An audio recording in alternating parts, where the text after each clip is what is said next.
Good afternoon, it's Natalie Zanga with my video of the day. I've been wanting to make this video, but I kept not having the time. But today I wanted to do it before Shabbat. So when we learn in the Parsha about the golden calf, Moshe going to go get the Torah, and then we learn about Miriam having her tambourine and coming out and celebrating with other women for crossing the Red Sea.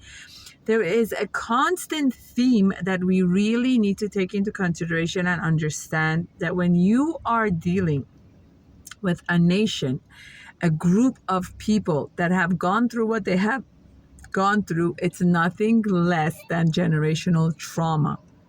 This whole story on Parsha this year for me has a complete different meaning.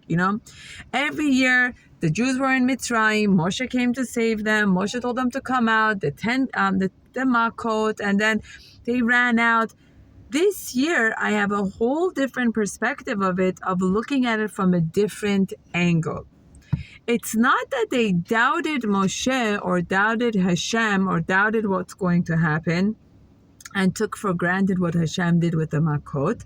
The reality is that they were a generation who were traumatized. They were a traumatized generation because their ancestors, my children are listening to the Davar Torah with me, their ancestors were enslaved for Mitzrayim for hundreds of years. So you're dealing with a group of nation who was traumatized, enslaved. They weren't allowed to do anything. They were being worked for so hard, so difficult for so many decades and years. And now they're told that they're free and they come out of Mitzrayim. But you're dealing with a group of traumatized people. When people are dealing in life from a traumatized place, they look at everything very differently. They're more in a hyperarousal mode. Everything makes them jump up.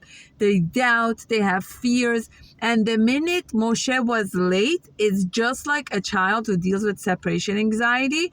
They were startled. They were scared. They thought they're going to be enslaved again. So the fact that they went and told Aaron to make him a golden calf is they wanted a leader. They wanted someone to take care of them. They wanted to make sure that they're safe. It's like a child who throws a tantrum or who has a meltdown. Or now a lot of research is showing us that when people have gone through CPTSD, complex trauma, CPTSD, meaning that's PTSD with a C, with complex trauma, their brain and their mechanism has tendencies that looks like a child with autism because of their active limbic system. During early years of childhood and during pregnancy, there was so much cortisol and adrenaline pumped in their body that they're in a constant active sympathetic nervous system. They are always in a survival mode. They're looking around. They're wondering. They're worried. They're scared. They're nervous. They don't know how to be in a moment of thriving, embracing, relaxing, enjoying, having hobbies, having creativity, sitting down for a cup of tea, because their limbic system is constantly active of what's going to happen next. Why am I sharing this with you? Because when we understand that there is more to people than what you see at a face value, that their behaviors could be that they're coming from a place of trauma, things will look very differently. My grandmother, Mama Nestor Zichrona Livracha, used to always say, behind every roar of a person, like whether it's a man or a woman, there's pain. She used to say there's no man or woman that comes home being stressed and shouting that didn't have something happen throughout their day.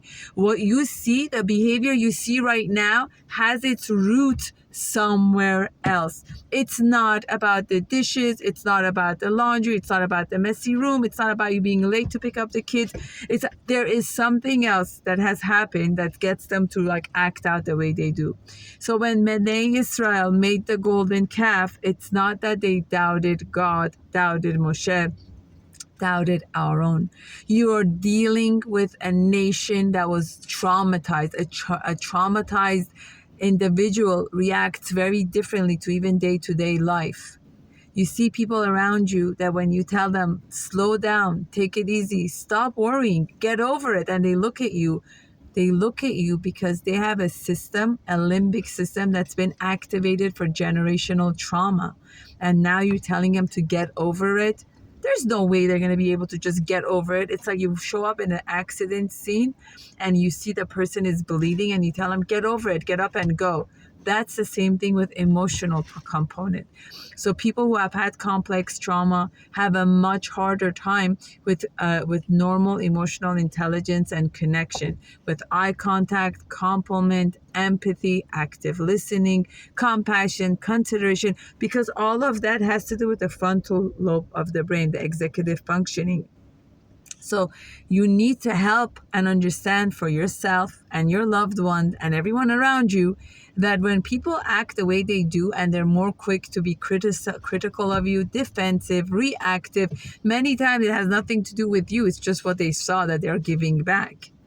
So remember that eye contact, trust, empathy, and being in the zone and enjoying and meditating doesn't come to everyone naturally, because there's many people who during their early years of their life went through a lot of trauma and challenges. So right now it's difficult for them.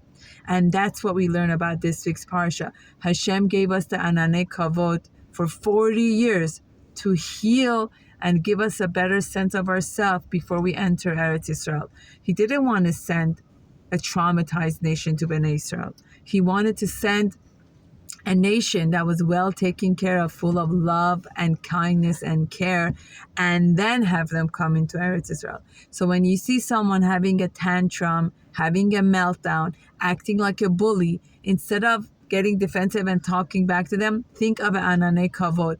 Think about that space. If they're being harsh to you, if they're being mean to you, ignore them, walk away, give yourself the space that you need. There's no way you could calm down an activated person who has so much trauma from their own stuff. What you need to do is take responsibility, ownership, boundary for yourself. Even with your children, I always say, you are entitled to your madness, sadness, frustration, anger. However, you cannot hurt yourself, you cannot hurt me, and you cannot break things. Otherwise, you can have your feelings, but I refuse to be spoken to in a harsh tone of voice. So I'm going to remove myself. I'll be here. I'll be in the living room. Whenever you're able, whenever you want to talk about it in a calm tone of voice, I'm available to listen.